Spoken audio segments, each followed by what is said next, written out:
అస్మద్గురుభ్యో నమః. మనం ఇప్పుడు మంగళవారం పూట ఆంజనేయ స్వామి వారి యొక్క లీల ఒకటి తెలుసుకుందాం. ఇది నిజంగా జరిగినటువంటి సంఘటన. ఆంజనేయ స్వామిని ఏ రకంగా పూజ చేస్తే మన కష్టం తొలుగుతుందో ఇక్కడ మనం చెప్పుకోబోయే సంఘటన ద్వారా తెలుసుకుని ఆ రకంగా మనం కూడా అటువంటి ప్రయత్నమే చేద్దాం. శ్రీ సీతా లక్ష్మణ భరత శత్రుఘ్న హనుమ సమేత శ్రీ రామచంద్రమూర్తి దివ్యపాద పద్మాలకు నమస్కారం చేసుకుంటూ వీడియోలోకి వెళ్ళిపోదాం. ఏమండి, మీ కోపం మన కుటుంబానికి శాపంగా మారింది. మీరు మీ ఉద్యోగం మానేసి కూర్చున్నారు 2 నెలల నుండి కూడా. మనకి ఏ రకమైనటువంటి సరుకులు లేవు ఇంట్లో. అపరాల కొట్టు అతను కూడా పాతప్పు తీరిస్తేనే కొత్తగా సరుకులు ఇస్తానని చెప్పి గట్టిగా చెప్పేశాడు. మనం పస్తులుందాం, నాకేం అభ్యంతరం లేదు.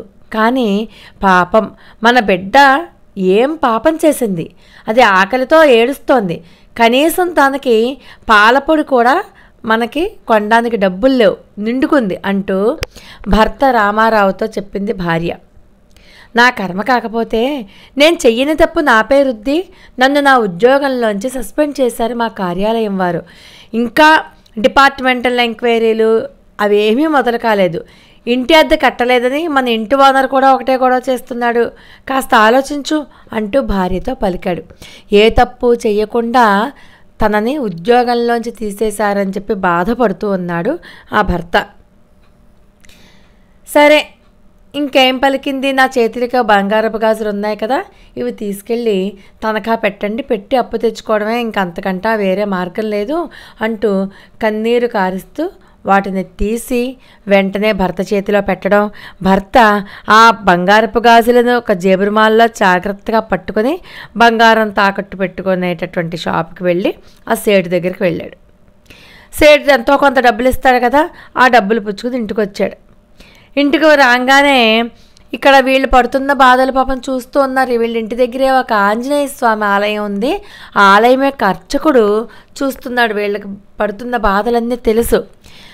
సరే, వీరికి ఎలాగైనా సరే సహాయం చేద్దామని చెప్పి అనుకుని ఒకరోజు ఈ భార్య వాళ్ళ ఇంటి ముందు ముగ్గేస్తూ ఉంటే అర్చకుడు పలకరిస్తాడనమాట. అలా దారిని పోతూ, అమ్మ మీరు చాలా కష్టాల్లో ఉన్నారని చెప్పి నేను తెలుసుకున్నాను.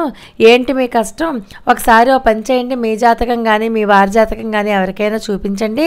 గ్రహ పరిస్థితి అనుకూలత కనుక లేకపోతే మానవునికి ఇలాంటి కష్టాలే వస్తాయి, ఏవైనా పరిహారాలు చెప్తారు అంటూ తనకి తెలిసిందేదో 2 ముక్కలు చెప్పి వెంటనే ఆలయంలో సేవ చేసుకుంటే సమయం అయిపోయిందని చెప్పి వెళ్ళిపోయాడు ఆయన.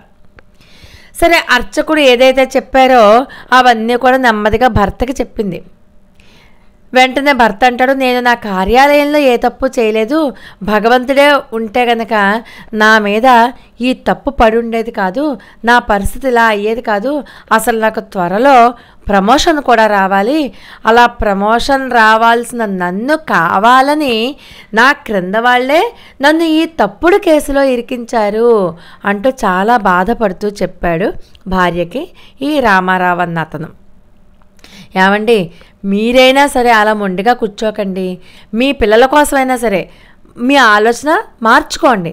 ఒక్కసారి మీ జాతకాన్ని చూపించండి ఎవరికైనా సరే అంటూ పదే చెప్పడంతో ఇంకా చేసేదేం లేక నెమ్మదిగా జాతకం కాగితాలని ఇంట్లో వెతుక్కుని వాటిని నెమ్మదిగా తీసుకుని ఆంజనేయ స్వామి వారి ఆలయంలో ఉన్నటువంటి ఆలయ అర్చకుల వారికి చూపించారనమాట.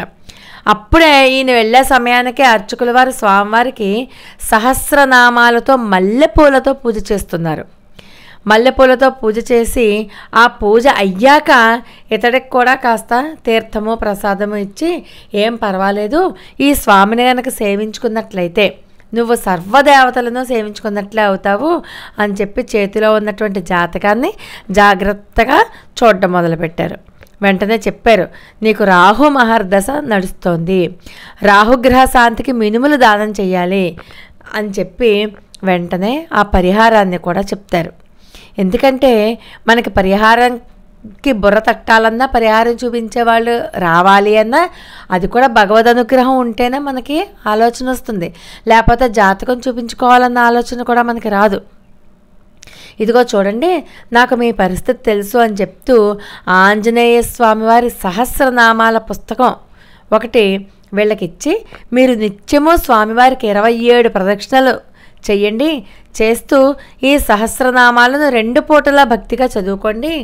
భక్తికి వసుడవన భగవంతుడు ఉండడు కాబట్టి ఖచ్చితంగా మీ కష్టాలన్నీ పోతాయి.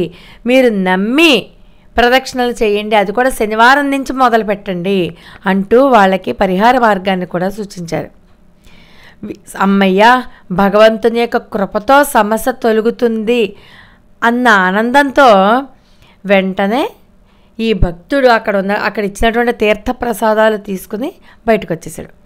ఎప్పుడైతే సహస్రనామాలను చదవడం ప్రారంభించారో ఆ రోజు నుంచే అతడికి సస్పెండ్ చేశారు కదా, అప్పటిదాకా జీతం రావట్లేదు, సగం జీతం చొప్పున ఇవ్వండి అని చెప్పి సస్పెండ్ అయినప్పటి నుంచి చెల్లించవలసినటువంటి జీతంలో సగం జీతాన్ని అతనికి 6 నెలల తర్వాత అతనికి చెల్లించడం జరిగింది. అంతేకాదు కొన్ని రోజులు అయిపోయాక ఈ సహస్రనామాలు ఇద్దరు చదువుతూనే ఉన్నారు, భార్యాభర్తలు ఇద్దరు కూడా 2 పూటల.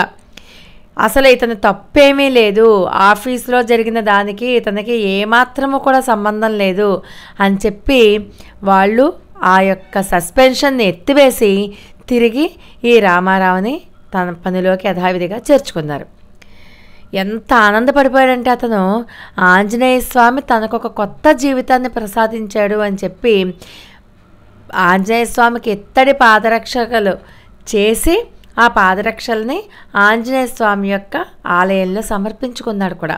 అంటే కష్టకాలంలో సహాయం చేశారు అన్నప్పుడు మనం పరమాత్మకి మన ఆనందం కొద్దీ సమర్పించుకోవాలి కదా, అలాంటి మొక్కు అన్నమాట. సరే, ఈయనకి మేలు చేసినటువంటి అర్చకుల వారికి పట్టు వస్త్రాలు దక్షిణ కూడా ఇచ్చి ఆనందంతో ఇంటికి వచ్చేసాడు రామారావు. కాబట్టి ఎలాంటి కష్టకాలమైనా సరే ఆంజనేయ స్వామికి గనక మనం 27 ప్రదక్షిణల చొప్పున ప్రతిరోజు చేసినట్లయితే, అలాగే సహస్రనామాలను ఇంకా మీకు ఏదైనా వచ్చినటువంటి ఆంజనేయ స్వామి యొక్క అష్టోత్తరాన్ని కానీ ఏ నామాలైనా సరే పట్టుకుంటే కనుక ఖచ్చితంగా స్వామి మనకి ఏదో ఒక దారి చూపిస్తారు అనడంలో ఎటువంటి సందేహము లేదు. లోకా సమస్త సుఖినో భవంతు. మరి ఒక అద్భుతమైన వీడియోతో మళ్ళీ కలుసుకుందాం. అంతవరకు నమస్కారం.